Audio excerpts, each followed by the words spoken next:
നമസ്തേ പ്രിയമുള്ള പ്രേക്ഷകരെ, നമ്മുടെ ചർച്ച ചെയ്യുന്നത് ജ്യോതിശാസ്ത്രത്തിൽ സൂര്യൻ്റെ മേടൻ രാശിയിലേക്കുള്ള പ്രവേശനവും അത് ഓരോ രാശിക്കാർക്കും ഉണ്ടാക്കുന്ന ശുഭാശുഭ ഫലങ്ങളുമാണ്.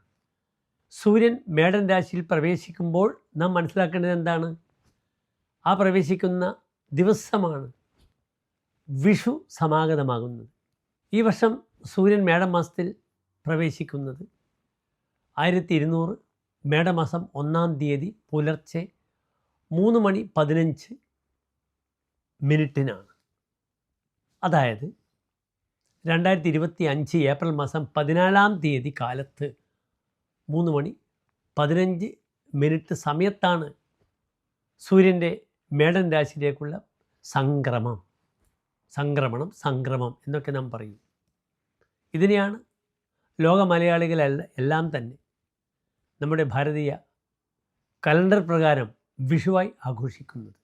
ഏറ്റവും അധികം പ്രാധാന്യം സൂര്യൻ ഉണ്ടാകുന്ന മാസമാകുന്നു മേടമാസം. എന്തെന്നാൽ എല്ലാ ഗ്രഹങ്ങൾക്കും ഉച്ചസ്ഥിതിയും മൂലക്ഷേത്രസ്ഥിതിയും സ്വക്ഷേത്രസ്ഥിതിയും നീചസ്ഥിതിയുമുണ്ട്. ഇവിടെ സൂര്യൻ മേടത്തിലാണ് തൻ്റെ ഉച്ചം ക്ഷേത്രമായി നാം കണക്കാക്കുന്നത്. മേടം 10 10-ാമുദയം. എന്താണ് ജ്യോതിശാസ്ത്രത്തിൽ സൂര്യനത്തെ പ്രാധാന്യം? സൂര്യൻ ജ്യോതിഷത്തിൽ രാജാവാകുന്നു, ചന്ദ്രൻ രാജ്ഞിയാണ്. സൂര്യനാകുന്നു ആത്മപ്രഭാവം, താതശ്ച ആത്മപ്രഭാവ. തൻ്റെ പിതാവും തൻ്റെ ആത്മപ്രഭാവം, പൗരുഷം, പേഴ്സണാലിറ്റി ഇതൊക്കെ ചിന്തിക്കുന്ന ഗ്രഹമാകുന്നു സൂര്യൻ. അതിനാൽ സൂര്യൻ തൻ്റെ ഉച്ചരാശിയിൽ വരുമ്പോൾ ഒരു വ്യക്തിക്ക് പൗരുഷമുണ്ടാകുന്നു, ആത്മപ്രഭാവമുണ്ടാകുന്നു, വ്യക്തിത്വമുണ്ടാകുന്നു. വ്യക്തിത്വമുണ്ടെങ്കിൽ മാത്രമേ ഒരു സദസ്സിൽ കയറി ശോഭിക്കാനൊക്കെ പറ്റുകയുള്ളൂ. അതാണ് ആത്മപ്രഭാവം. സൂര്യൻ രാജാവാണ്, കിരീടം വെക്കാത്ത രാജാവാണ് സൂര്യൻ. സൂര്യനിലാണ് ഈ ലോകത്തിലെ എല്ലാ ചൈതന്യവും കുടികൊള്ളുന്നത്. ഞങ്ങൾ ജ്യോതിഷികൾ തന്നെ ഒരു കവടിക്രിയ നടത്തുമ്പോൾ ഓം മൂർത്തിത്വേ പരികൽപ്പിത ശശഭൃതോ പത്മാപുനർജന്മനാം ആത്മേത്യാത്മവിതാം ക്രതുശ്ച യജതാം ഭർത്താമര ജ്യോതിഷാം ലോകാനം പ്രളയോദയ സ്ഥിതിവിപുശ്ചാനേകഥാ യഹ് ശ്രുതൗ വാചം ന സദധാതു നൈകകിരണ ത്രൈലോക്യ ദീപോരവിഹി എന്ന അതിശക്തമായ വരാഹമിഹിര ഹോരയിലെ ആദ്യത്തെ ശ്ലോകം ചൊല്ലിക്കൊണ്ടാണ് ഞങ്ങളുടെ കവടിക്രിയ ആരംഭിക്കുന്നത്. പ്രഭാവമാകുന്നു, വ്യക്തിത്വമാകുന്നു സൂര്യൻ. ഈ സൂര്യനിതാ മേടൻ രാശിയിലേക്ക് പ്രവേശിക്കുകയാണ്. എപ്രകാരമാണ് ഈ ഉച്ചരാശിയിൽ സൂര്യൻ എത്തുമ്പോൾ മേടം മുതൽ 12 രാശിക്കാർക്കുമുള്ള അനുഭവമെന്നാണ് നാം ചിന്തിക്കുന്നത്. ഇവിടെ മേടം മുതൽ മീനം വരെയുള്ള 12 രാശിക്കാർക്കും സൂര്യൻ്റെ ഈ ചരവശാലുള്ള മേടൻ രാശിയിലേക്കുള്ള പ്രവേശനം എത്രത്തോളം ഓരോ രാശിക്കാർക്കും ശുഭഫലങ്ങളെ പ്രദാനം ചെയ്യുന്നു എന്ന് നമുക്ക് ചിന്തിക്കണം. വളരെ വിശദമായി വിഷുഫലം നാം ചർച്ച ചെയ്യുന്നുണ്ട്. ഇവിടെ സൂര്യൻ്റെ മേടം രാശിയിലേക്കുള്ള പ്രവേശനവും അതെപ്രകാരം ഓരോ രാശിക്കാരെയും സ്വാധീനിക്കുന്ന വിഷയമാണ് നാം ചർച്ച ചെയ്യുന്നത്. പ്രിയമുള്ള ഡോക്ടർ മഹാരാജ് പ്രേക്ഷകരെ, അടുത്തതായി നാം ചർച്ച ചെയ്യുന്നത് കർക്കിടക രാശിക്കാരുടെ ചാരവശാലുള്ള മേടൻ രാശിയിലേക്കുള്ള സൂര്യൻ്റെ പ്രവേശനവും അവരുടെ ശുഭാശുഭ ഫലങ്ങളുമാണ്.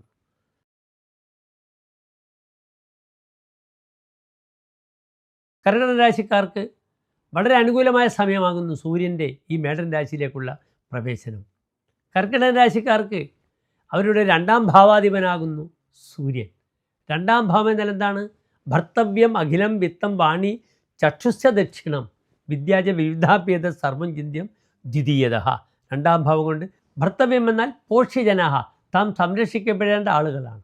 അതിനാൽ കുടുംബത്തിൽ സമാധാനം അവിടെ ഉണ്ടാകുന്നു.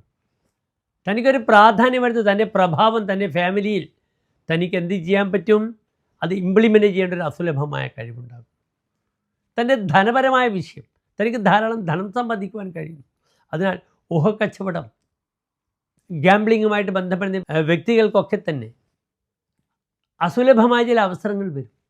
ഗാംബ്ലിങ്ങിൽ, ഷെയർ മാർക്കറ്റിലൊക്കെ, അല്ലെങ്കിൽ ചില ഭൂമി സംബന്ധമായ ക്രയവിക്രയങ്ങൾക്കൊക്കെ തന്നെ മധ്യസ്ഥനാവുക, ചർച്ചയിൽ പങ്കെടുക്കുക.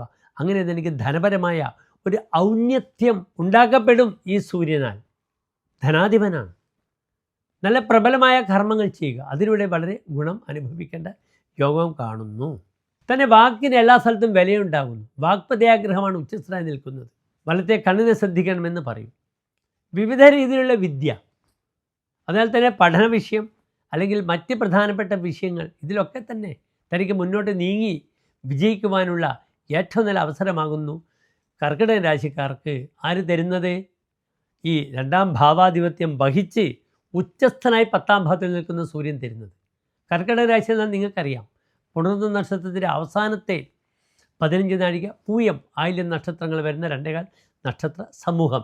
ഇവർക്കെല്ലാം തന്നെ ഈ ഒരു 2ാം ഭാവത്തിൽ നിൽക്കുന്ന സൂര്യൻ 12 രാശികളിലും വളരെ അനുകൂലമായി നിൽക്കുന്ന ഒരു സമയമാണ്.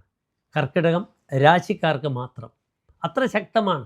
തൻ്റെ വാക്ക്, തൻ്റെ പ്രഭാവം, തൻ്റെ ധനം, തൻ്റെ വിദ്യ, ഇതിൻ്റെ പൂർണ്ണത ഏപ്രിൽ 14 മുതൽ 24-ാം തീയതി വരെയുള്ള ദിനങ്ങളിൽ ശ്രദ്ധിക്കുക. യാത്ര ചെയ്യാം, ഹയർ സ്റ്റഡീസിന് മുന്നോട്ട് ഇറങ്ങാം, അതിന് വേണ്ട ധനസമാഹരണം ബാങ്കുകളിൽ നിന്ന് ലഭിക്കുക, ബാങ്ക് നമ്മളെ ഫേവർ ചെയ്യുക, ഇങ്ങനെ ധാരാളം ഗുണങ്ങൾ ഇവിടെ ആർക്കുണ്ട്? ഇവിടെ കർക്കിടകൻ രാശിക്കാർക്കുണ്ട്. നന്നായി പ്രാർത്ഥിക്കുക. ഓം നമഃ ശിവായ എന്ന പഞ്ചാക്ഷരി മന്ത്രം നിങ്ങൾക്ക് വളരെയധികം ഗുണകരമാവട്ടെ. അപ്രകാരം ആദ്യത്തെ ഹൃദയ മന്ത്രം ജപിക്കുക. 10ാം ഭാവത്തിലാണ് സൂര്യൻ നിൽക്കുന്നത്. സൗമ്യ പദ്ധതി മണ്ഡപ അമരഗൃഹാത്യുൽപാദനം കർമാണാം ആജ്ഞ ആലംബനയോശ്ച ദാസാവാപ്തി കീർത്തിദ്ഗമാഹ. തൻ്റെ നല്ല ഭൃത്യന്മാരെ തനിക്ക് കിട്ടും ഈ ഒരു മാസം. ജോലി ചെയ്യാൻ തന്നോട് കൂറ് പുലർത്തുന്ന ചില വിനീതരായ സഹപ്രവർത്തകർ തൻ്റെ കൂടെ വന്ന് ജോലി ചെയ്യും. അവരുടെ കാര്യങ്ങൾക്ക് ഇടപെട്ട് അവരെ സപ്പോർട്ട് ചെയ്യാം.